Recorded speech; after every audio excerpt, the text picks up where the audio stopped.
En busca del último lector.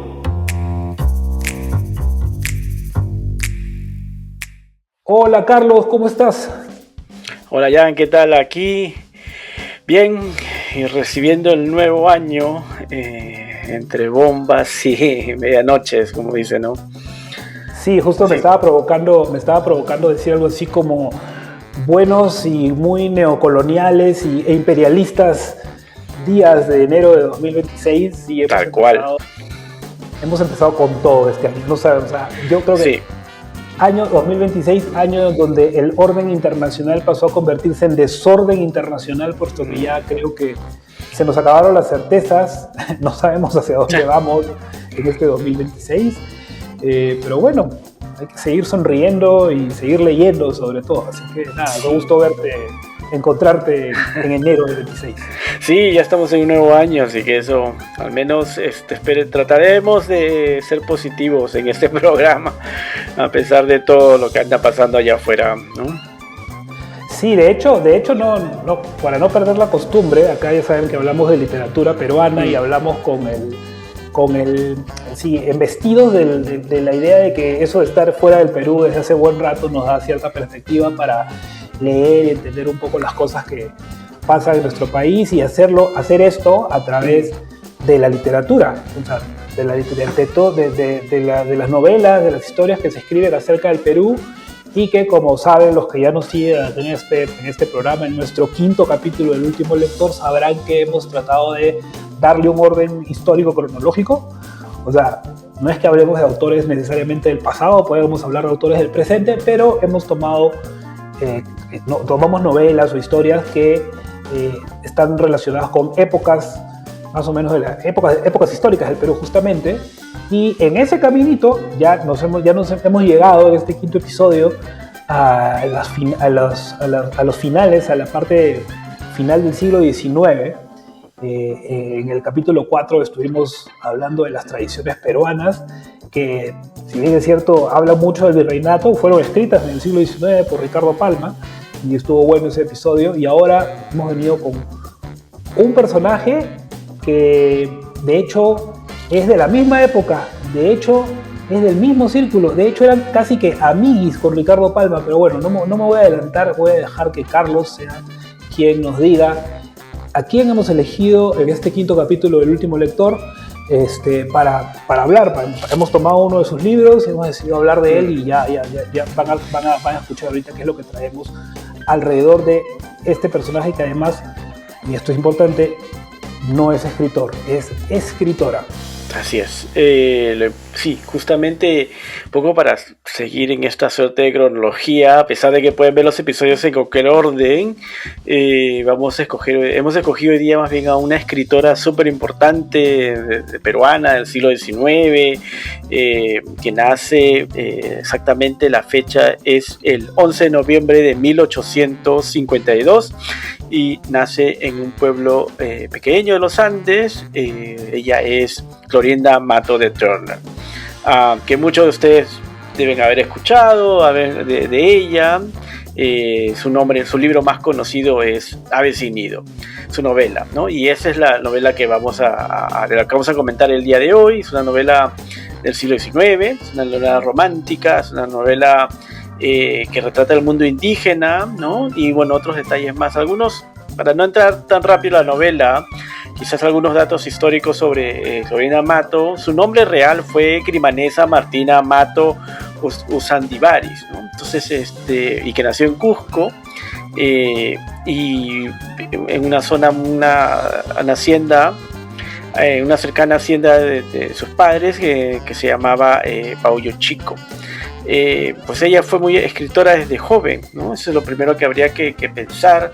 Ella pertenece a todo un círculo de mujeres escritoras también, o sea, además de los que ya mencionados, Ricardo Palma, de a quien va a ser de alguna manera una suerte de mentor. O sea, ella publicó un libro luego que se va a llamar Tradiciones Cusqueñas, ¿no? Sí, entonces, eso que dices, eso no es, bueno, el nombre lo dice todo. Sí, sin duda Palma fue una suerte de mentor para Clorinda Mato, y de hecho también es evidente que la decisión que ella tomó de que una de sus primeras incursiones literarias fueran relatos llamados también tradiciones, en este caso tradiciones cusqueñas, siendo ella del Cusco, pues es un claro homenaje al que era además el escritor de moda, ¿no? O sea, escuché por ahí en algún documental, o no, miento, en una conversación del historiador peruano Antonio Zapata, a quien le mandamos grandes saludos, somos fans de Antonio Zapata.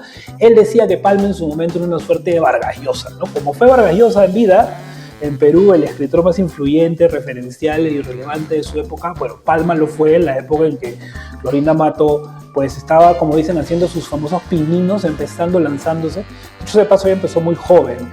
Fue una mujer que desde casi los 19, 20 años que se casó, poco después, ya había empezado a escribir, o sea, ya había ejercido ya como periodista, sobre todo en un primer momento, pero luego ya incursionó del todo en la literatura.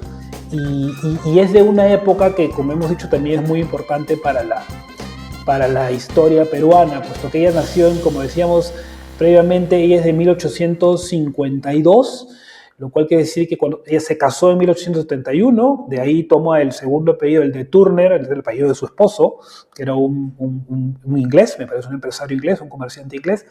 Ella es Clorinda Matto, bueno, ella, digamos, su nombre literario, decía, ese nombre grandote de Grimanesa Martina Matto Usandivares queda reducido a Clorinda Matto de Turner, digamos, haciendo, ahí tomando el apellido de casada, como se dice, ¿no? El apellido de su marido. Así se da a conocer ella, y insisto, es de una época que es crucial en la historia peruana. O sea, ella empieza a escribir y mucha de su actividad se da a partir de la década de los 70 del siglo XIX, que como sabemos hacia el final se vio afectada, tocada, chocó frontalmente con un evento clave en la historia del Perú, un evento muy trágico como fue la famosa Guerra del Pacífico, la guerra con Chile.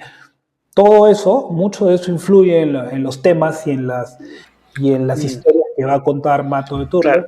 Claro. Influye mucho en Ave sin Nido, que como decíamos es la novela más famosa, y hay que ser honestos como peruanos. No sé cuántos peruanos han leído a Clorinda Matto de Turner. Nosotros ahorita podemos levantar la mano y decir, nosotros sí, estamos muy orgullosos de eso. No sé qué tanto nos la enseñan en el colegio, nos la comentan, pero no sé qué tanto se ha leído realmente esta famosa novela, ¿no? Que es la que hay que leer si no sé, algo de su obra. Y ya no se diga más, o sea, esa es la novela de ella, la más famosa, pero pienso ella escribió 2 novelas más, Herencia es una de las otras, además las tradiciones cusqueñas, además fue editora, trabajó mucho en revistas, publicó mucha gente tanto dentro de Perú, en Lima, Arequipa, pero también luego cuando tiene que dejar el país y va a vivir a Argentina, también ahí trabaja, publica a muchos otros autores, es decir, todo lo que la figura de Clorinda Matto, más allá de la novela, que yo creo que el Perú, los peruanos, o sea, incluso algunos escritores no necesariamente la leen ni conocen bien toda su tradición. O sea, por ejemplo, una parte de ella efectivamente está,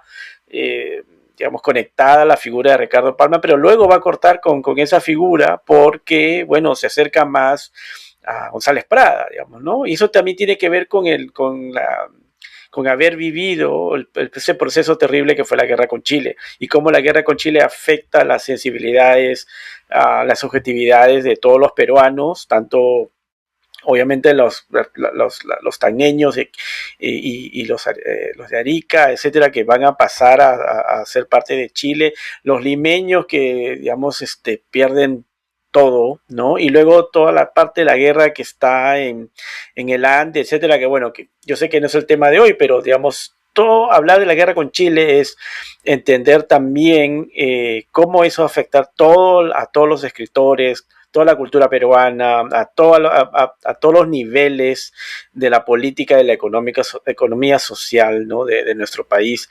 Una figura importante dentro de eso es Clorinda Matto, ¿no? Su novela se publica después de la guerra con Chile, y de alguna manera es una propuesta interesante sobre qué se puede hacer después de eso, ¿no? A pesar de que la novela no habla de la guerra, hay un conflicto en la novela, ¿no? Efectivamente, ahorita que mencionas has llegado a un punto que creo que es clave, igual es bueno que vaya surgiendo el tema, y es que sí, o sea, Ave sin Nido, que es la novela de la que vamos a hablar, justamente tiene en una historia lo que aparentemente no tiene mucho que ver con aquella tragedia nacional que fue la guerra con Chile, sí tiene que ver con los problemas que esa guerra reveló, quizás no sé si para toda la sociedad peruana, pero sí para los ojos de Clorinda Mato. Hay que comentar, antes de entrarle a la novela, decir que entender un poco cuál es el background que lleva a Clorinda a escribir sobre este tema, a tomar una historia que ocurre en plenos Andes peruanos, en un pueblo, digamos, arquetípico o estereotipado de los Andes, que de hecho ella lo plantea así desde el inicio de la novela, en un pueblo llamado Quillac, si no me estoy equivocando, o sea, Quillac es el nombre del pueblo, pero Quillac es el pueblito que ella menciona, un pueblo que uno puede adivinar que probablemente está en el sur del Perú, en el sureste, en los Andes del sur, quizás alrededor de Cusco, cerca de Arequipa, son algunas de las señales que ella nos dice donde está ubicado, pero que podría estar en cualquier parte del Perú. Y esto es algo de lo que dicen muchos de los que han analizado la obra, como pues Antonio Cornejo Polar, que es uno de los que lleva a cabo un estudio preliminar del cual hemos tomado muchísimo para este episodio porque realmente da luces muy interesantes sobre lo que revela la novela.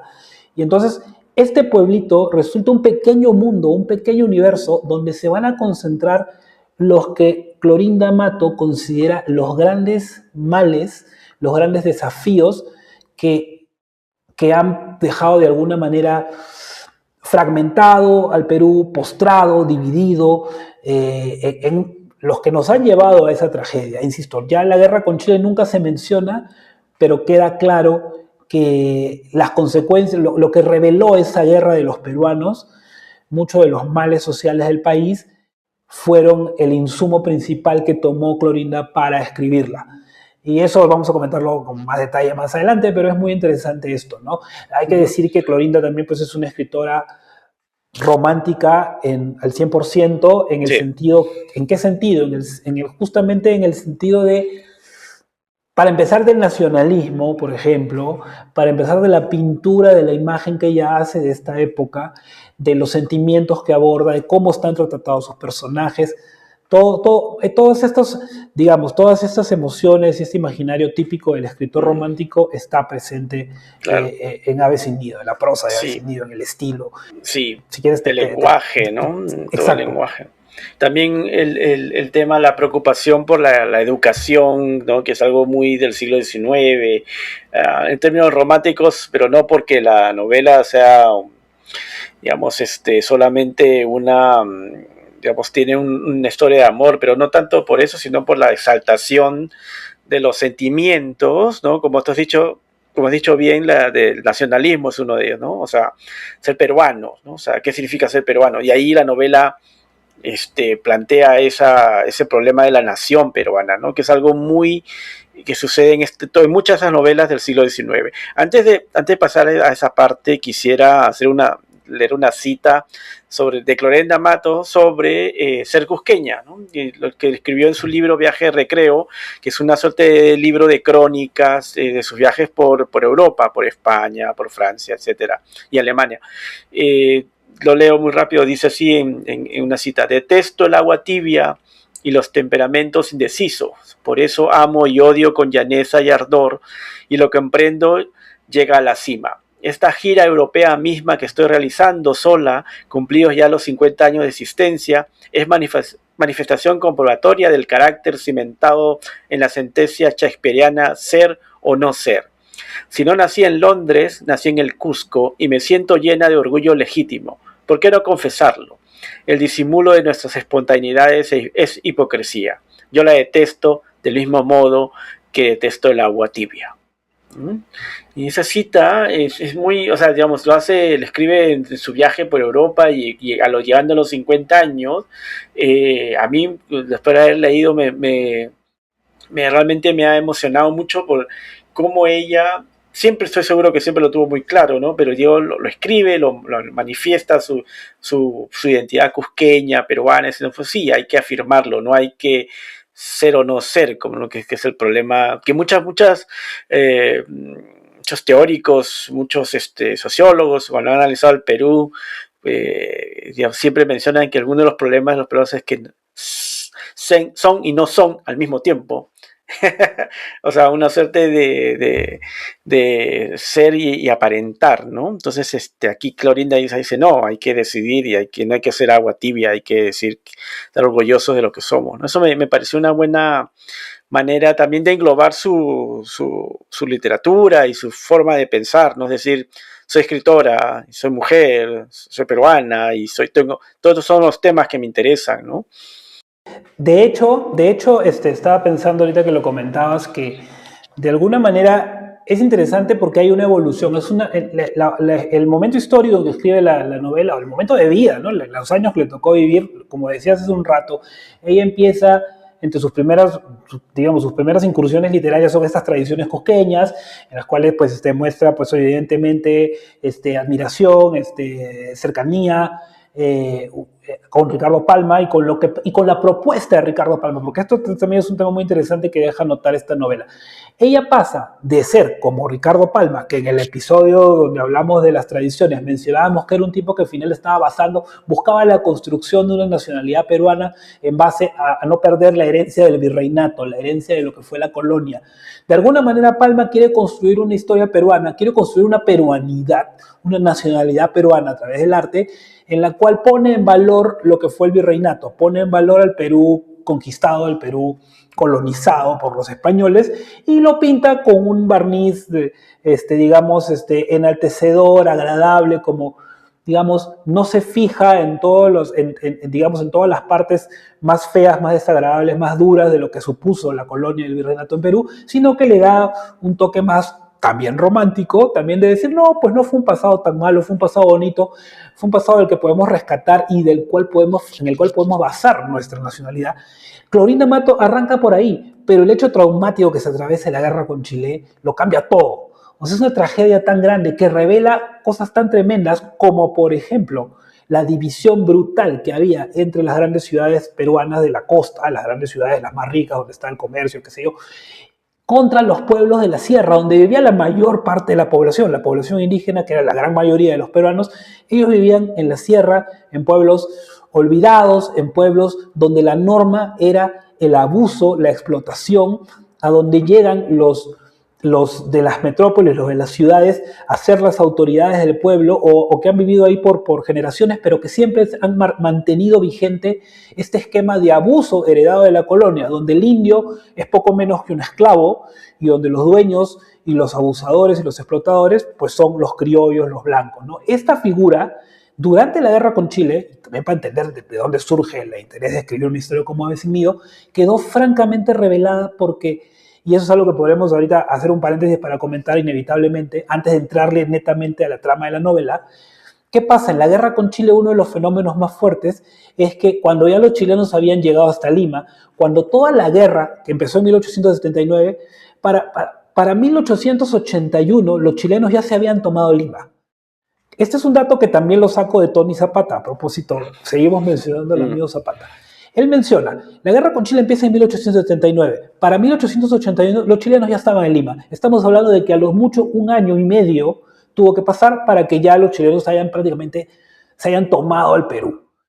¿Y qué pasó del 81 al 83 en que acaba la guerra? En esos 2 años, que son el periodo más largo de la guerra, toda la guerra de Chile ocurre en la famosa campaña de la Breña. Para los que no son peruanos, la campaña de la Breña es la campaña de guerra de guerrillas que los pobladores más humildes del Perú, en los pueblos más recónditos de la sierra, hacen contra el invasor chileno. Entonces uno hace las cuentas y dice, ¿quién peleó más contra los chilenos? ¿Los criollos que murieron en el primer año y medio y que fueron derrotados fácilmente? ¿O los que finalmente le dieron lata y estuvieron ahí aguijoneando a las tropas chilenas durante 2 años, que fueron los indios, que fueron la gente de los sitios más pobres del país, más abandonados, los que más batalla dieron y los que finalmente logran expulsar al invasor? Entonces es interesante ver cómo en Clorinda Mato hay esta lucidez de darse cuenta quién está peleando nuestra guerra, quién se está sacrificando realmente con Perú, quién derrama más sangre en el Perú. Por eso también, es interesante.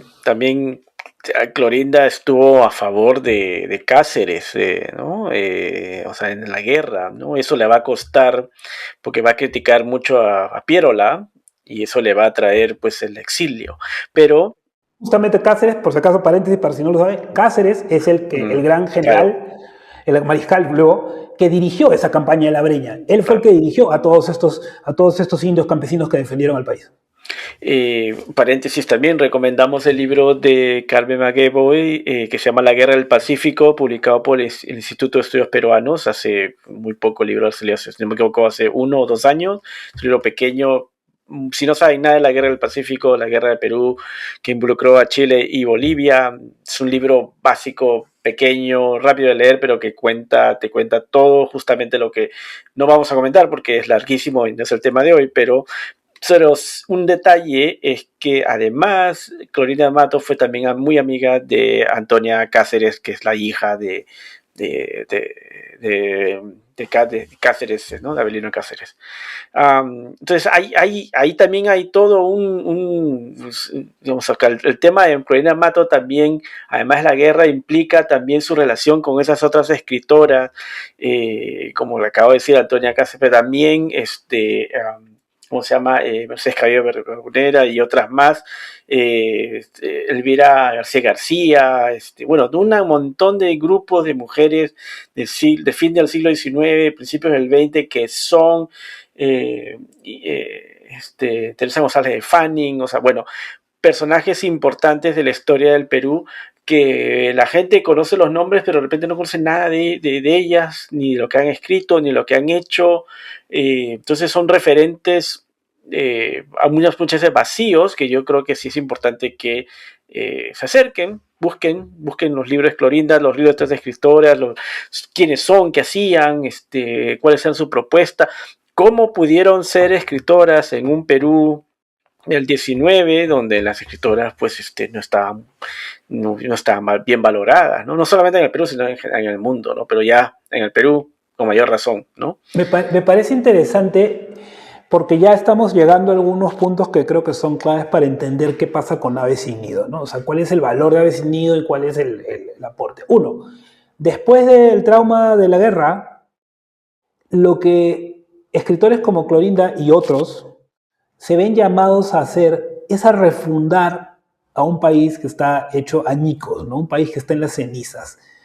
Y en esa refundación, las banderas de Clorinda Mato son claras. Reivindicar al indígena, reivindicar al indio, una. Dos, reivindicar a la mujer. 2 puntos clave que luego van a marcar todo su trayecto. Todo su trayecto literario, periodístico, intelectual, va a estar marcada por esas luchas. Entonces ella va a ser, digamos, una suerte de protofeminista peruana, una de las, digamos, de las que dieron esas primeras batallas por espacios, por tener una voz, por una parte, y por otra parte, por proponer la construcción de una nación que tome en cuenta a esos indios que históricamente han dado la vida y han dado mucho por lo que somos. Son los que han trabajado, los que han hecho los trabajos más duros a lo largo para sostener una economía, la economía peruana en general, la de esa época y probablemente la de mucho tiempo más adelante, y que además pelean en las guerras. Son los que mueren en las guerras como murieron en la guerra con Chile, defendiendo un país que les es totalmente ingrato, ¿no? Que no les reconoce nada. Entonces en el aporte de cómo construimos este nuevo país, queda claro que lo que aporta Mato de Turner es esto, esas 2 defensas, ¿no? La del indígena, de la construcción de un Perú que incluya a ese sector, y la participación de la mujer. Claro. Y en eso, y haciendo links con el episodio de Ricardo Palma, es por eso que después de ser fan de Ricardo Palma, porque ella termina identificándose más con las propuestas de otro personaje importante de la intelectualidad y la literatura peruana, que es Manuel González Prada, que ya lo mencionamos en el episodio justo de Ricardo Palma. Sí. Manuel González Prada es otro radical que va por lo mismo que Clorinda Mato. Después de la tragedia de la guerra con Chile, hay que refundar este país. Y entre las cosas que hay que hacer, por ejemplo, está reivindicar al indio. Y aquí viene algo clave, que esta te la paso a ti, y es el famoso origen de la escritura indigenista en Perú y en América Latina en general. Ella es considerada la pionera, una de las pioneras de ese indigenismo. Y te paso la bola a ti, Chato, porque tú eres. Sí, bueno, ahí, bueno, no sé si experta, pero sí, ahí se abre una puerta, pues, ¿no? O sea, una puerta necesaria y así olvidada, ¿no? O sea, como te decía, o sea, Palma sus tradiciones casi no abordan el mundo indígena ni incaico. Ahí la propuesta de Mater Turner de hacer tradiciones cusqueñas, es decir, aquí también hay tradiciones de otras partes del Perú que podemos integrarlas, ¿no? en la historia nacional, y eso es importante. O sea, ya esa mirada es otra mirada, ¿no? O sea, es complementaria para construir un Perú más grande, que no sea solamente Lima, ¿no? Y lo otro, por supuesto, en la novela Ave sin Nido, o sea, no solamente son los indígenas los que Clorinda Mando busca representar, pero también las mujeres. O sea, es decir, está uno de los personajes, bueno, está Fernando y Lucía, que son marín, que es una pareja, estas de clase burguesa, que llegan a este pueblo y tratan de ayudar a los indígenas cuando ven que están siendo explotados, ¿no? Y los indígenas, pues una larga lista de personajes, muchos de ellos mujeres. No olvidar que recordar eso. Margarita es una de ellas, la chica, la niña joven, ¿no? Que esta pareja va a cuidar en su momento, después de la muerte de los padres. Entonces, ahí hay como una mirada nueva, una mirada que todavía, de alguna manera, todavía es muy inocente y tal vez un poco ingenua, pero que busca al menos acercarse a representar este mundo, y va a ser el primer, digamos, si quieren, una de las primeras piedras en un camino largo que nos va a llegar hasta Arguedas, ¿no? En su momento, ¿no? Es decir, cómo representar ese mundo que ha sido, pues, olvidado, ¿no? O sea, perdió con la conquista, lo perdió todo, y luego han quedado más bien fragmentos, ruinas y cosas que cuando uno empieza a mirar a bien, hay más que eso. No solamente no son fragmentos de ruinas, es toda una cultura que no ha desaparecido, que existe, que ha sobrevivido después de la colonia y todo, y que es parte de la peruanidad. Entonces, es un acercamiento importantísimo, el que trata de hacer Clorinda Mato desde la mirada del siglo XIX, ¿no? O sea, de una manera romántica, finalmente, en la que como ya hemos conversamos hace un rato de esto, de que la mirada de ella es que, bueno, hay que ayudarlos y hay que educarlos, ¿no? Entonces ahí también hay un cuestionamiento. O sea, educarlos significa de alguna manera integrarlos a la clase burguesa, ¿no? Entonces, no necesariamente respetar sus tradiciones o recuperarlos desde su propia, digamos, culturas, tradiciones, sino más bien desde una mirada finalmente, pues, limeña, eurocéntrica, si quieren, occidental, ¿no? Sin embargo, creo que el camino que hace Clorinda Mato es importante. O sea, es necesario. De hecho, poniendo un poco, estamos llegando justo más o menos a la mitad del podcast, y vamos a aprovechar aquí para ya entrarle a la novela y hacer nuestros apuntes ya sobre la historia. Sí. Ahorita lo que decías, Carlos, me parece muy valioso, porque justamente es la visión, Clorinda Mato Turner es una mujer moderna, es una mujer con agencia, es una mujer que dice: yo tengo propuesta para darle al Perú, para construir este país, y la da en su momento y en su tiempo. Ojo, no nos olvidemos, porque si nos ponemos a analizar la propuesta de Clorinda Mato planteada en la novela Ave sin Nido y en general de su época, con ojos del siglo XXI, año 2026, y con todas las agendas de feminismo, inclusión, etcétera, etcétera, obviamente la pobre Clorinda quedaría como, sería poco menos que cancelada 100%, baneada por la cultura de la cancelación de estos tiempos, por las opiniones que plantea. Pero bueno, cada cosa en su tiempo y su contexto. Para la época, lo de Clorinda es revolucionario. O sea, y sí, novela romántica, Ave sin Nido es una novela romántica, eso es lo que tenemos que también tener muy claro, en el sentido de que en la época las novelas románticas siempre buscaban ser novelas moralizantes, edificadoras, dar una moraleja, un mensaje. Esa es la clásica. Sí. Si leemos muchas novelas, yo ahorita leyendo Ave sin Nido me remitió a una novela que también romántica, que leí hace no tanto tiempo, que es Historia de dos ciudades. Y claro, ese mismo lirismo, esa misma edificación, esa misma construcción de personajes, una dramaturgia clásica, ¿no? El bueno, el malo, el taimado, el noble, o sea, todos esos personajes que son casi arquetípicos para darte un mensaje claro donde tienes una lección moral que aprender. O sea, eso es Ave sin Nido, una novela moral, una novela con una historia donde se confluyen un romance, una historia romántica con un final bastante trágico, triste, y a la vez una historia social, ¿no? Una historia de abusos, de reivindicación, de las buenas personas que tratan de apoyar y de alguna manera reivindicar a los pobres indios explotados, los abusadores, la gente que está ahí en medio, que sigue queriendo vivir y aprovecharse de la bondad de estas personas. O sea, en ese sentido, los personajes de la historia son como un típico cuento infantil o como una historia edificadora de las que hemos escuchado tantas veces en la vida, ¿no? Digamos, analizadas con ojos de este siglo, puede sonar muy naif, puede sonar hasta polémico, pero en su momento, el solo hecho de dar, insisto, dar agencia, dar capacidad, ver las virtudes y ver lo que te puede aportar el sector del pueblo indígena del Perú, en una época en la que eran considerados poco menos que bestias de carga, ya era muy revolucionario y ya era plantear una forma nueva de ver las cosas, ¿no? Claro, una de las, como la novela va a empezar, cuando empieza la novela, hay una parte en que la mujer, esta chica, esta joven, Lucía, se entera que la hija de Marcela, ¿no? Marcela es una de las indígenas, la han secuestrado, ¿no? A la niña, Margarita, se la han llevado porque pues Marcela tiene una deuda que tiene que pagar, que es en realidad todo como el mecanismo económico, como funciona la explotación en los Andes, ¿no?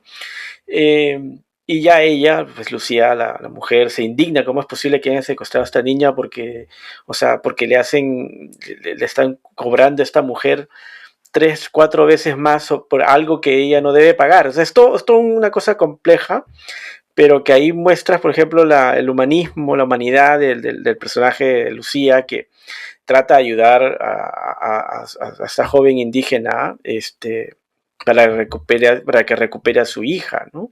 Entonces ahí nomás ya se ve el maltrato que hay contra el mundo indígena. O sea que por una deuda, ya que es una deuda que es una forma de explotación, se trafica con los seres humanos, ¿no? Hasta que paguen la deuda. Porque como has dicho tú, los indígenas no tienen ningún derecho, ¿no? O sea, no tienen derechos, no tienen formas tampoco de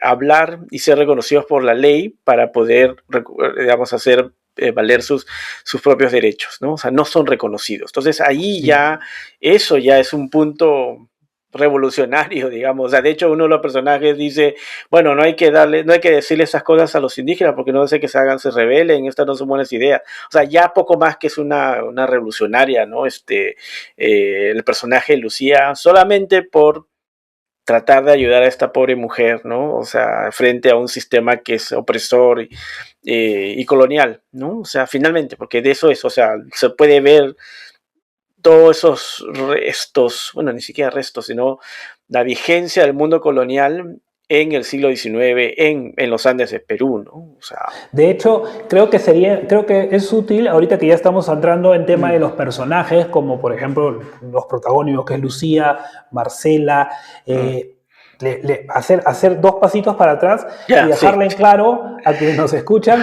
Le vamos a contar la trama muy fácil y muy en sencillo para que puedan con spoilers, porque ya la novela tiene en el colegio. Si no te la sabes ya, lo siento. Vamos a estar claros. La trama es la siguiente. Quilla es un pueblito perdido en el Ande en donde llegan unos personajes conocidos, señalados en la novela como los forasteros, que son un matrimonio joven y bello. Los Marín son ellos. Si no me equivoco, es Lucía, que es la esposa, la joven y bella esposa, una mujercita veinteañera apenas, 19, 20 años, como de la edad a la que se casó Clorinda Mato, o sea, no tiene nada de raro, era lo normal. Llega con su esposo, que se me olvida, Fernando creo que es el esposo, ya me olvidé el nombre. Sí, Fernando. Sí, Fernando Marín. Lucía y Fernando son este matrimonio que sí, son limeños, son limeños de ojito verde claro, gringuitos, coloraditos, muy educados, muy bien instruidos, son gente moderna, son gente progresista, son gente cosmopolita que llega a este pueblito donde Fernando, por supuesto, tiene negocios. ¿Qué negocios? Minería, of course, estamos hablando del Perú. Un matrimonio de un joven y exitoso empresario minero, accionista de una minera que funcione por la zona, que llega con su bella, dulce muy educada también, pero muy noble esposa, y llegan a este pueblito donde llegan a vivir. Es un pueblo idílico, es un pueblo hermoso, mucho de la novela romántica se ve ahí, es poco menos que el paraíso, es un espacio así, Claro. insisto, bello, con montañas y verde, y el arroyito que pasa por ahí, pero este pueblo, pese a la belleza, y como dice la misma novela, como todo pueblo pequeño, esconde un infierno grande. Y ese infierno grande está representado por personajes como, por ejemplo, son el matrimonio de Marcela, que es una mujer indígena que vive ahí, una joven mujer indígena, tiene a más o menos 30 años, su esposo Juan, ahorita se me fueron los dos apellidos, pero son apellidos indígenas, si no me equivoco, es Juan Yupanqui, y Marcela, no me acuerdo el nombre, bueno, en todo caso es el apellido de casada es Yupanqui. Juan, claro. La familia Yupanqui. Juan Yupanqui es un campesino que se dedica, como todos en el pueblito, al negocio de la lana, ¿no? O sea, de ser pastores de euquénidos, de llamas, vicuñas o algo por el estilo, que las usan para producir textiles. Ella y su marido viven en el pueblito, como indios que son, en una condición relegada, son muy pobres, son muy humildes, tienen que trabajar muy duro para vivir, y son víctimas de los abusos de lo que llamaremos el nombre que les dan también, ahorita se me va de la mente, pero son, digamos, los criollos de alguna manera que viven en este pueblo, son criollos del Ande, en todo caso, son mestizos del Ande, que son los notables, así se les llama en la novela, los notables. Los notables son los típicos habitantes del pueblo, las autoridades del pueblo, el sacerdote, el alcalde o el gobernador, el que imparte, el juez de paz, en fin, todas las autoridades que en su condición de ser mestizos y de tener cierta poder y cierta casta que les da estar mezclados, no ser indios solamente, sino estar mezclados con españoles, tienen pues autoridad y son los que abusan de estos indios. Entonces, entre estos tres personajes, los Marín, los Yupanqui y todos estos personajes propios del pueblo, es que se da la relación, donde los del pueblo abusan de los indios y los Marín llegan a querer ayudar y reivindicar, humanizar, tratar como gente a estos indios. Esa es la trama básica. Entonces, a partir de ahí es que se tejen todas estas relaciones y donde vemos cómo Clorinda Mato nos da su propuesta, ¿no? Más allá de la historia, que tiene de romance y tiene de aventura y tiene un poco de todo, ahí hay una propuesta que es lo que yo creo que nosotros nos interesa rescatar aquí, ¿no? Claro. Quizás sí, la novela tiene dos partes, está dividida, ¿no? en dos partes, cada parte tiene alrededor de 25 capítulos más o menos, o sea, más o menos pareja en términos de longitud, pero es interesante que la primera parte de la novela, que empieza con la llegada de ellos, la descripción del pueblo y cómo las autoridades pues abusan de los indígenas, al mismo tiempo, visto que esta pareja que ha llegado al pueblo, ¿no? De los Marín son un problema. Digamos, las autoridades deciden que bueno, van a hacer una suerte de revuelta, un ataque trasnochado, van a atacar y van a tratar de matarlos.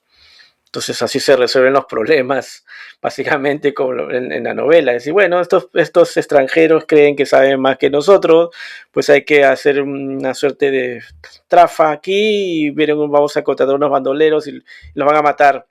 No los matan, pero matan a la familia Yupanqui, ¿no? Matan a Juan Yupanqui. No, y a Marcela la hieren y luego también. Y luego terminan muriendo. Pero lo interesante es que ¿cuál es la gran... ¿Por qué se genera este complot para matar a los Marín? Porque cometen la osadía de tratar dignamente a los indios.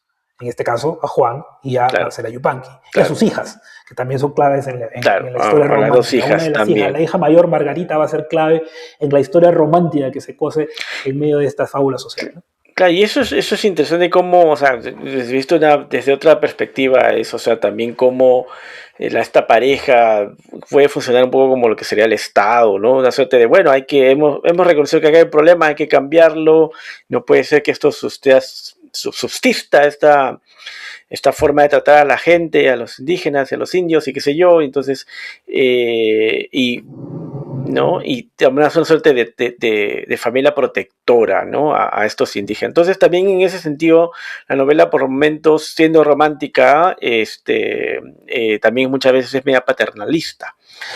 Sí, entonces, porque los personajes los indígenas mismos no necesariamente pueden salir ellos a hablar y decir, hey, vamos a enfrentarnos contra... Ciertamente ahí donde de nuestros ojos, obviamente de los ojos de cualquiera que la lea, es un poco chocante el retrato que hace Clorinda Mato, o sea, los buenos de la historia, entiéndase los Marín, los buenos que yo no diría que son el Estado, yo diría que son, digamos, la modernidad, ¿no? Son la modernidad, los ideales, digamos, porque el Estado de alguna manera es el que tiene, el Estado peruano tal cual existe en ese momento, es el Estado que funciona en base a ese abuso de los indígenas, a esas autoridades corruptas, ¿no? A ese estado de cosas. Es el statu quo, digamos, es el que existe y el que se ha permitido en el Perú. Y los Marín son como la modernidad, son los limeños bien educados, probablemente que han viajado, que tienen mundo, han viajado por ahí, que llegan a traer las ideas modernas, las ideas Claro. de un trato igualitario, de un trato noble. No obstante, es más que polémico el retrato que hace Clorinda Mato a nuestros ojos, insisto, para la época, sin duda, la imagen de la actitud de los Marín, pues es una de gente muy noble, muy buena. De hecho, yo que tengo unos fragmentos de las descripciones que se hacen de los personajes, ¿no? Cómo describen, por ejemplo, y esta la quiero rescatar, porque tenemos dos personajes clave, ¿no? Lucía Marín, que es esta jovencita limeña bien educada, muy noble y buena, católica como ella sola, respetuosa, amante devota de su marido, maravillosa en la cocina, o sea, toda una señorita, una mujercita de bien y de su casa, bien cristiana y bien pía, ¿no? Y bien buena. Frente al personaje de Marcela, que es una de nuestras heroínas trágicas, que termina muerta luego más adelante en la historia, pero que es la mujer indígena. Y es curioso, y justo voy a rescatar unas citas de la primera parte de la obra, y acá, por ejemplo, podemos encontrar la descripción que hacen de Marcela, ¿no? Clorinda Mato describe así, la primera aparición en la novela de Marcela va así, y dice, voy acá con esta, en donde dice, Marcela tiene o muestra, dice, la cabeza bien modelada de una mujer cuyos cabellos negros, largos y lacios estaban separados en dos crenchas, sirviendo de marco al busto hermoso, de tez algo cobriza, donde resaltaban las mejillas coloreadas de tinte rojo, sobresaliendo aún más en los lugares en que el tejido capilar era abundante. Era una mujer rozagante para su edad y notable por su belleza peruana. Bien contados tendría 30 años, pero su frescura ostentaba 28 primaveras a lo sumo. Estaba vestida con una pollerita flotante de bayeta azul oscuro y un corpiño de pana café adornado al cuello y bocamangas con franjas de plata falsa y botones de hueso ceñía su talle. Esa descripción, o sea, es como una linda, como una belleza exótica, ¿no? Es así como que, oh, sí, sus cabellos negros y su piel cobriza. Eso versus la descripción de Lucía, que la tengo un poquito más adelante, y dice así: Lucía no era una mujer vulgar, había recibido bastante buena educación y la perspicacia de su inteligencia alcanzaba la luz de la verdad, estableciendo comparaciones. Su existencia no marcaba todavía los 20 años, pero el matrimonio había dejado en su fisonomía ese sello de gran señora que tan bien sienta a la mujer joven cuando sabe hermanar la amabilidad de su carácter con la seriedad de sus maneras. Interesante que una chiquilla de 20 años tiene porte de gran señora y una indígena de 30 más bien se describe como, oh, esta criaturita salvaje y bella, ¿no? O sea, ese Claro. tipo de detalles te marcan un poco como la visión, ¿no? Eso es algo, es que todavía, ese es el romanticismo que luego evoluciona el modernismo en el final pienso en Darío y en todos estos escritores modernistas que también son así muy, como blanco y negro, ¿no? Algunas cosas muy maniqueas, para describir, eh, ya sea el mundo indígena como el mundo grecorromano y que el mundo japonés y el chino, o sea, una suerte de exotización del universo que tratan de rescatar o que valoran o que recuperan. Antes de irme por esa línea, me quedo pensando en esas dos descripciones. Pensaba también ¿cómo se llama? A esta novela que espero que hablaremos en su futuro, El mundo Sancho y ajeno, ¿no? La novela de Ciro Alegría, que también muestra el mundo indígena del norte del Perú esta vez, ¿no? Y también que son, pues, eh, también explotados y también buscan cómo organizarse frente a la explotación. Es una forma diferente, es una novela, es un clásico que creo que todo peruano, si no ha leído, debe leer. Es una gran novela de Ciro Alegría, no es la única, Los otros perros hambrientos es la otra, pero me hace recordar también cómo, o sea, caminos de la evolución, de cómo enfrentarse a la representación del mundo indígena que esté cada vez más cercana a ellos, o sea, que ellos mismos puedan representarse, ¿no? O menos estereotipada que lo que hacen otros escritores. De Pensaba hecho, también, bueno, dale. no, si quieres, no te quiero cortar en el hilo porque esas referencias me gustan. Ya tenemos a Ciro Alegría que viene, también viene Ciro. También viene, te podríamos decir, claro, también viene Arguedas y Alegría, que son escritores que son necesarios de comentar, a pesar de que esos ya son mundos, universos literarios, es decir, que no solo porque te escribieron tanto y demasiado, quizás en el sentido de que para un podcast, pero uno, ¿no? O sea, pero bueno, no, pensaba en esto, ¿no? O sea, cómo representar, cómo Clorinda Mato trata de hacerlo y trata de fundar también una narrativa que, digamos, que antes de ella casi no existe, ¿no? Es decir, este mundo, cómo se hace, cómo se escribe, cómo se representa. Ella utiliza palabras del quechua, por ejemplo, ¿no? Están ahí, están presentes, no los traduce, o sea, los usa como se usan. No está buscando explicarlos muchas veces. Lo que explica más bien es otras cosas, cómo es el pueblo, o sea, todas unas descripciones larguísimas que hacen referencia, me recuerda mucho a Flaubert y a Balzac, ya Solá, ¿no? O sea, digamos, todo ese siglo XIX. Entonces, digamos, hay todo eso está mezclado, por eso creo que es una novela tan interesante por todas las formas con las que está intentando acercarse a este mundo, que claro, que Clorinda Mato conoce porque ha vivido ahí, pero también una cosa es conocerlo y otra cosa es escribirlo y retratarlo, ¿no? Sí, Entonces, de hecho, Clorinda tiene ella vivió en Tinta por el trabajo de su esposo, vivió en Cusco. Tinta es una de las provincias de Cusco, una de las donde ocurrió la famosa rebelión de Tupac Amaru en el siglo XVIII. Pero en general es una persona que ha conocido tanto el mundo rural, el mundo de las ciudades de la sierra, de pueblos de la sierra, como Lima, como las ciudades de Europa. O sea, es una mujer que conoce los dos mundos y por eso trae un aporte, trae un input, como diríamos ahora en términos de marketing en inglés, que quiere sumar a la construcción de este nuevo Perú, ¿no? De hecho, me interesa también ahorita, hay una de las conclusiones en el estudio preliminar de Polar que nos ayuda un poco a redondear cuál es la idea que siento que está ahí subyace en la novela, ¿no?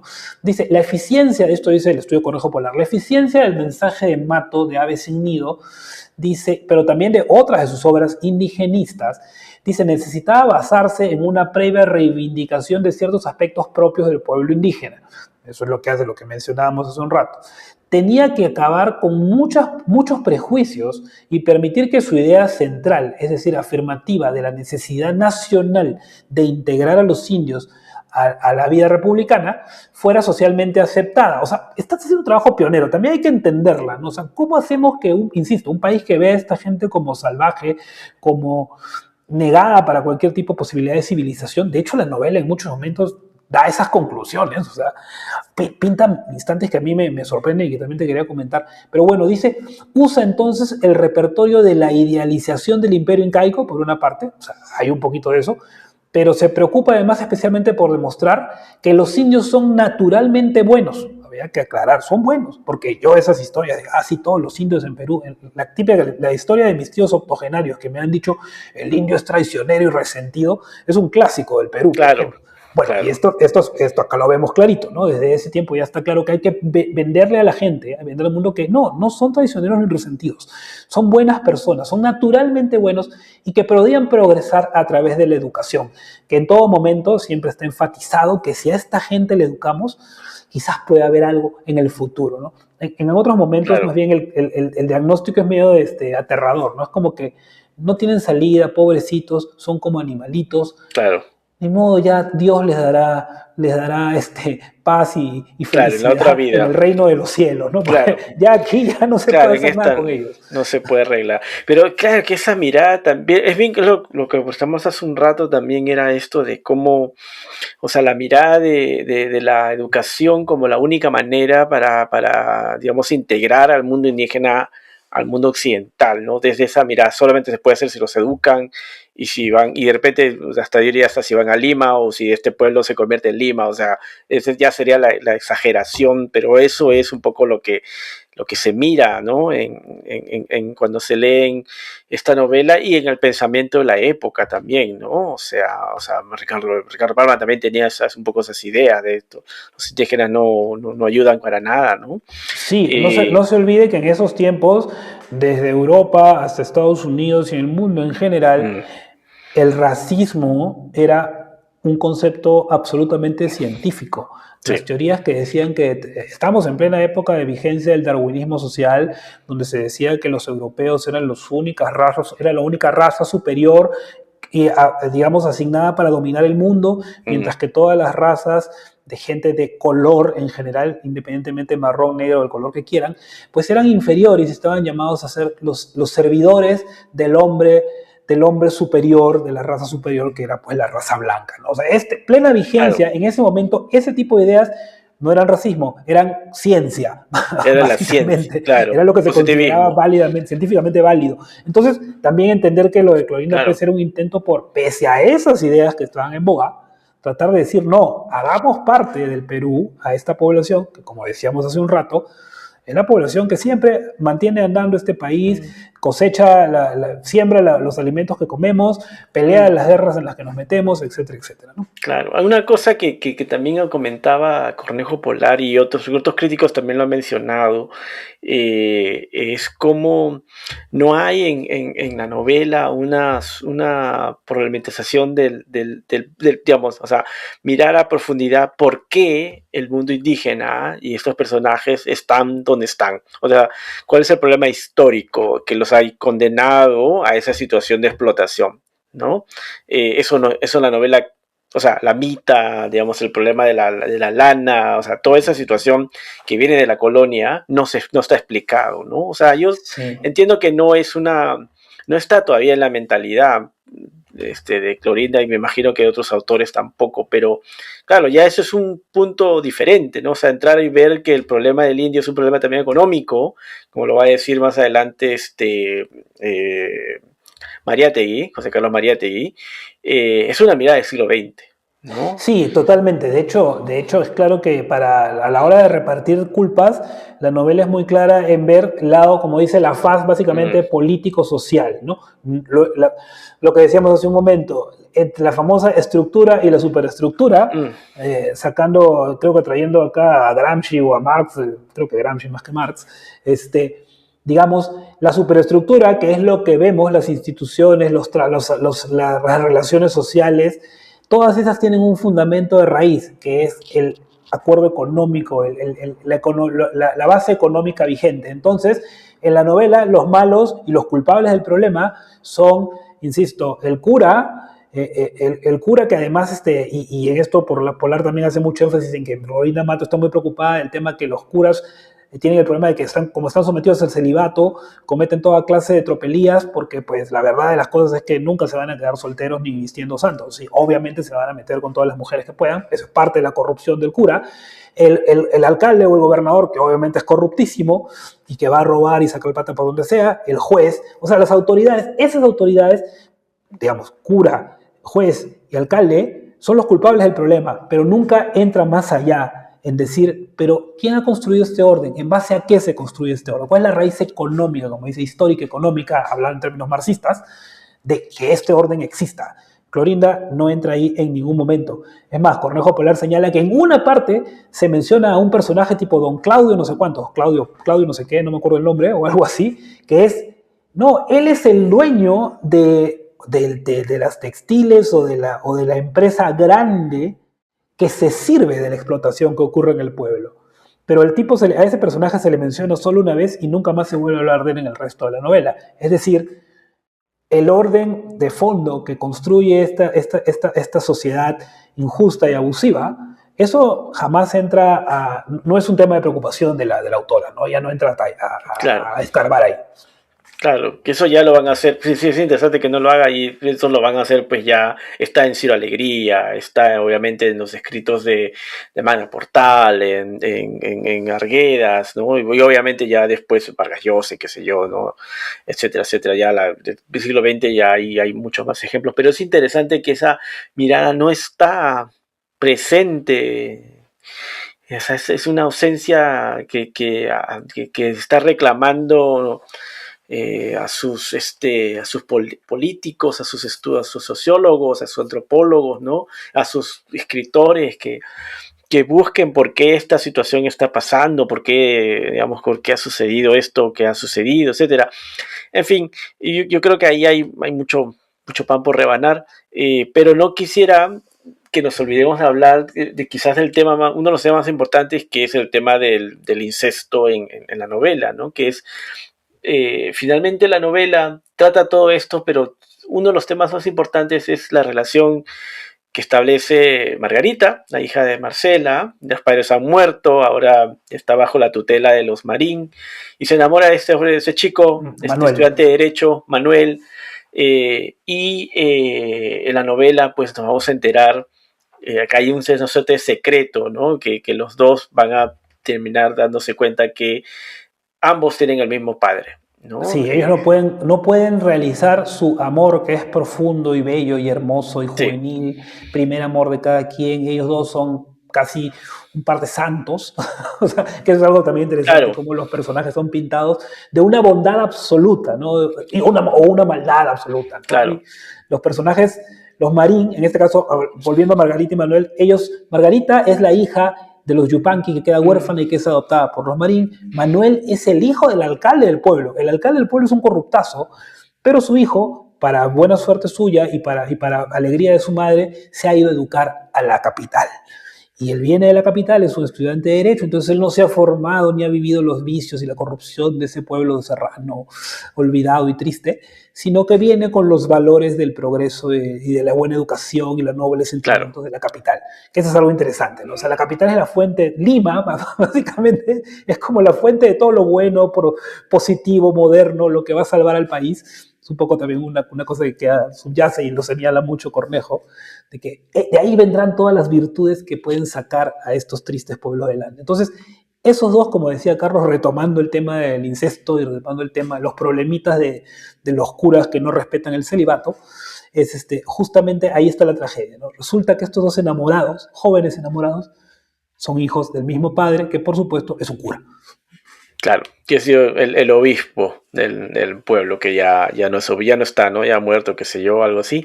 Y eso, claro, la novela, la segunda parte de la novela desarrolla un poco esa historia, hay otros temas más, pero ya básicamente es eso. Y la novela termina en que cuando los dos personajes se enteran que tienen el mismo padre, pues, ¿no? Entonces son unas palomitas, ¿no? Como dice por ahí la novela, son unas aves sin nido, que no tienen nido. Sí, exacto. Entonces, eso bueno, la crítica norteamericana, Doris Sommer, ella tiene un libro que se llama Ficciones Fundacionales o Fundational Fictions, que analiza todas estas novelas del 19, o sea, María de Jorge Isaacs, Zap de Gertrudis Gómez de Avellaneda, también menciona Aves sin nido, todas estas novelas que finalmente tratan de historias románticas entre dos personajes, usualmente es una mujer indígena, un hombre blanco o viceversa, también puede ser africano o esclavo, ¿no? Que se enamoran y se casan o buscan casarse, ¿no? Y que son finalmente en la mirada de Doris Sommer en su libro, son propuestas de ficciones que buscan construir la nación, ¿no? O sea, dos personas que un poco como Titanic también, la película de James Cameron, o sea, dos personas de diferente clase social que se enamoran y que buscan construir una nueva vida, ¿no? Y que son finalmente como símbolos y metáforas de una nueva sociedad, ¿no? En el caso de Aves sin nido, es bien interesante que la propuesta de Clorinda Matto, pues esa unión no se puede consumir porque son hermanos o medios hermanos. Sí, vendrían a ser medios hermanos, pero para la propuesta de valores férreamente católicos, claro, de la época, que además Clorinda le otorga a sus personajes, pues sí, eso es imposible que ese amor se realice, puesto que obviamente son hijos de un mismo padre, hermanos, eso es pecado por donde se le mire. Y del cura encima, además, y del cura, no solamente del mismo padre, sino de un padre de la iglesia. Y de hecho, Cornejo Polar señala mucho que el tema del incesto y el tema del problema del celibato es algo que preocupa mucho a Clorinda, tan es así que en la introducción de la novela, que tiene un proemio, lo plantea directo. Dice, ¿quién sabe, esto estoy citando directamente el proemio escrito por Clorina Mato, quién sabe si después de doblar la última página de este libro se conocerá la importancia de observar atentamente el personal de las autoridades, así eclesiásticas como civiles, que vayan a regir los destinos de los que viven en las apartadas poblaciones del interior del Perú? Siguiente pregunta dice, ¿quién sabe si se reconocerá la necesidad del matrimonio de los curas como una exigencia social? Ella está abogando así directamente en la introducción del libro, dice, esta novela aboga para que piensen si vale la pena seguir manteniendo el celibato, porque lo que pasa luego es que los curas igual se acuestan con todas las mujeres a su alrededor, así a escondidas, y reparten hijos por todos los pueblos del Ande peruano, y pasa esto, ¿no? Y luego los enamorados no se pueden juntar porque resulta que son hermanitos. Me has hecho recordar que toda la vida de Clorinda Mato, pues también hay que recordar que la excomulgaron, ¿no?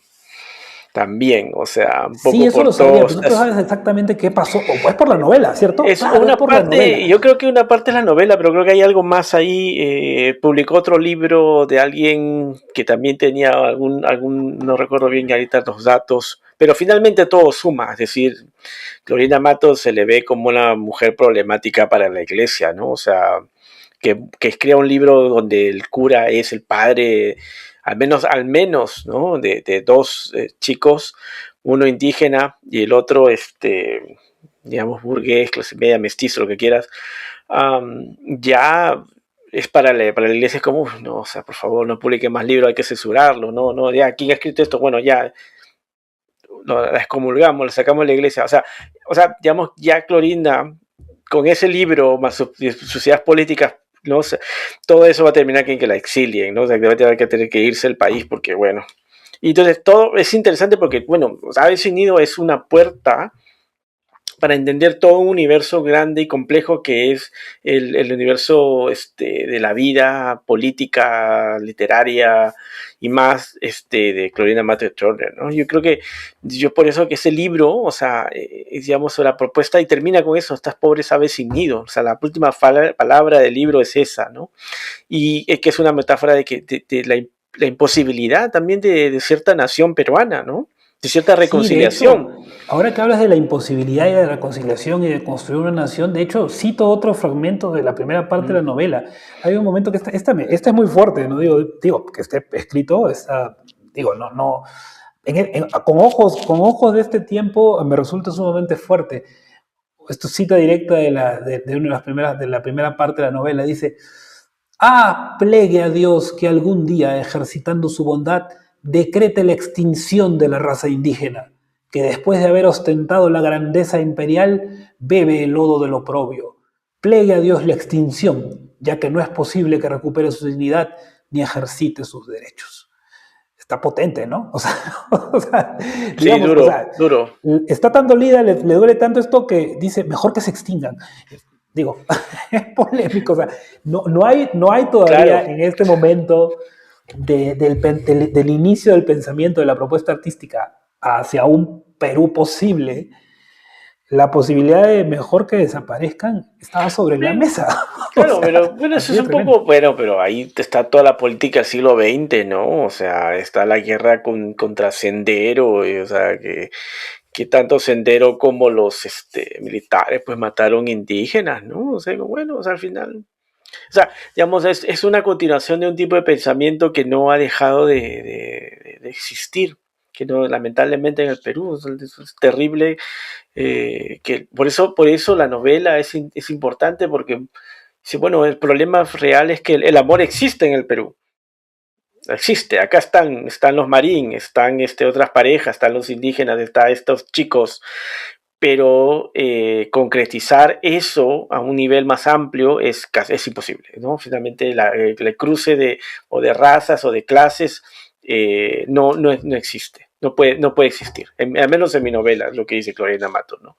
Eso es importante porque en otras novelas de América Latina eso se resuelve, ¿no? De alguna manera, se resuelve en manera positiva, se crea una suerte de nación, o sea, hay que entender también que esto es una ficción, o sea, es una imagen sobre lo que podría ser una nación, un país, ¿no?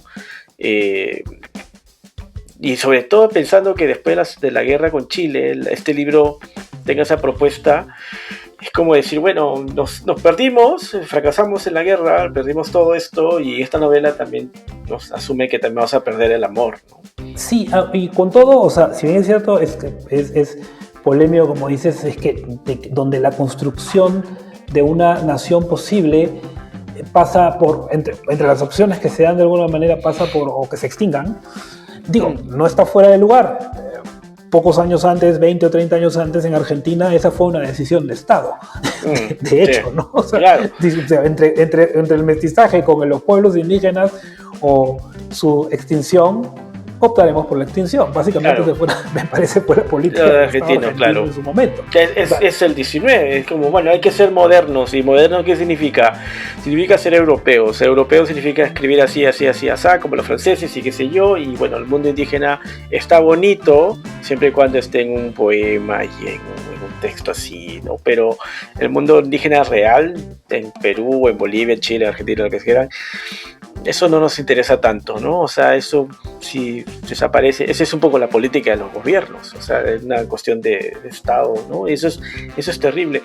A mí me gustaría recordar, estuve leyendo mientras que buscaba información también para hablar un poquito hoy sobre Olorina Mato.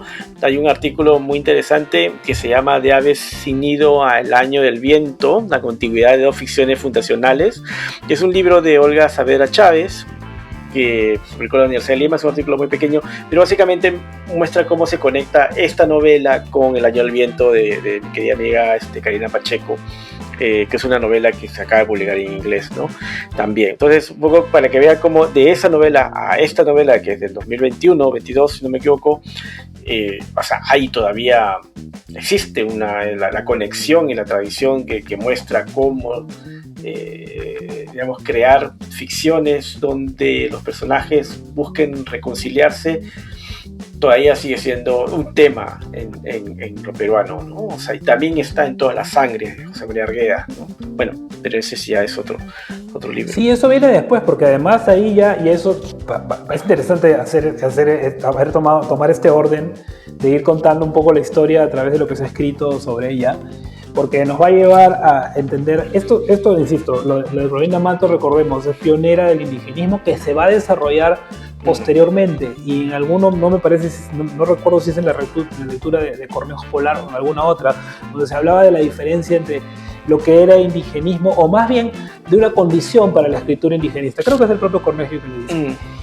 Una condición para considerar algo indigenista es el hecho de que sea escrito justamente por un no indígena, porque es ese lugar de enunciación, de ser un observador externo a la realidad indígena, es lo que une las características del indigenismo, ¿no? Es siempre el observador que busca ver este problema, pongámosle entre comillas, porque a un escritor indígena, completamente indígena, su propia existencia evidentemente no le va a suponer un problema y su punto de vista será muy suyo. Ahora, eso en estos tiempos. En aquellos tiempos, pues sí, el indígena era esta cosa trágica, difícil, incomprendida, fuera de los márgenes, fuera de marginal, ¿no? Que había que ver cómo resolver, era un problema. El problema del indio.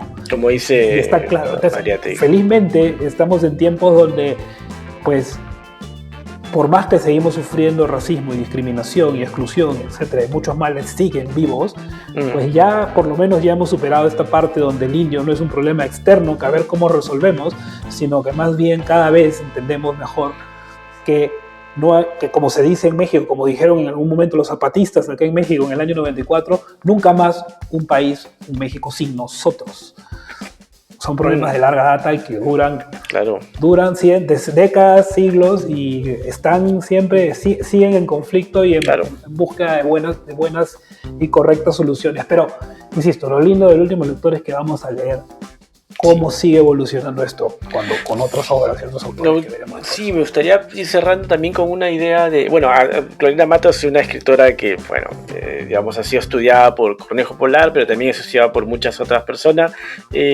Yo recomendé al menos un artículo, pero también hay otros trabajos de algunos amigas mías y colegas mías. Mencionaré el trabajo que hace Rocío Ferreira, Eva Valero Juan, Maribel también por supuesto Thomas Ward. Y sé que la Universidad Católica publicó hace 3 años o 4 años un libro que se llama Clorinda Amato en el siglo XXI, editado por Ana Pelufo y Francesca de Negri.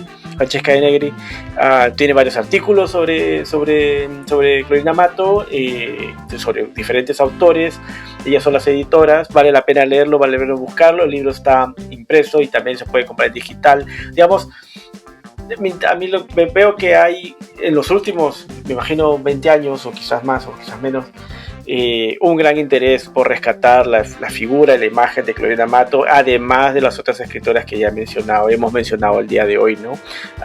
Que si habrá tiempo, pues haremos un poco de una de ellas, pero la idea, si no, al menos recomendarles estos libros que pueden buscar, empezando obviamente por Ave sin nido de Clorinda Amato, ¿no? Sí, no se preocupen que vamos a poner los links de todo esto que estamos mencionando abajito, ahí donde nos vean, sea en YouTube, sea en Spotify. Vamos a ponerles varios de estos links para que puedan ir a estas referencias que les estamos dando. Y también, y ya que ya nos vamos, porque ahora sí ya tenemos que cerrar esto porque ya nos fuimos, como siempre. Denle like, por favor, pónganle like. Si están viendo, pónganle like. Si nos ponen like en la plataforma que sea que nos ven, nos ayudan mucho para que esto se difunda y se conozca más. Comenten, obviamente, si tienen algo que decir, si tienen críticas, comentarios, felicitaciones, cuestionamientos, todo es muy lógico. O preguntas, luego acá hablamos mucho, si tienen alguna pregunta, sigamos la conversación como se dice ahí en los comentarios. Esos son importantes, ¿sabes? En serio, siempre, por eso que todo el mundo que hace cosas en YouTube o en redes siempre le dice pongan like, comenten, porque sí, ayuda mucho, así que nosotros también se los pedimos, pongan like, comenten. Y pues nada, esto fue nuestro repaso un tanto enredado, pero sí sustancioso y divertido de Ave sin nido de Clorinda Amato de Turner. Realmente a mí es una obra que me ha dejado muy sorprendido, porque insisto, se lee con gusto, se lee con interés, se disfruta el lirismo, el cuidado, la belleza estética de la prosa, pero también lo fuerte que resulta a nuestros ojos las visiones que habían respecto a esto, ¿no? Al mundo indígena, a cómo hacerlo parte de nuestras naciones, de lo que somos, en fin, muchos temas ahí. Y pues nada, Carlos, muchas gracias como siempre por ahí echarte a estas conversaciones. Claro, siempre a la distancia, y pues ya volveremos pronto en 15 días con el capítulo número 6 del último lector, que ya les contaremos de qué se trata, de qué va. Etcétera. Así es. Bueno, nada, gracias, ya como siempre conversando de estos libros. Ojalá que esto también ayude a la gente que le guste, busque estos libros, busque los que recomendamos, los que comentamos. Hay tantos libros y sigamos conversando pronto. Así va a ser. En 15 días vamos a estar de vuelta. Espérenos, ahí le vamos a avisar. Muchas gracias por todo. Chao, Carlos. Chao, un placer, como siempre. Adiós. Chao. Este no es el final, lector. Te seguiremos buscando en un próximo episodio.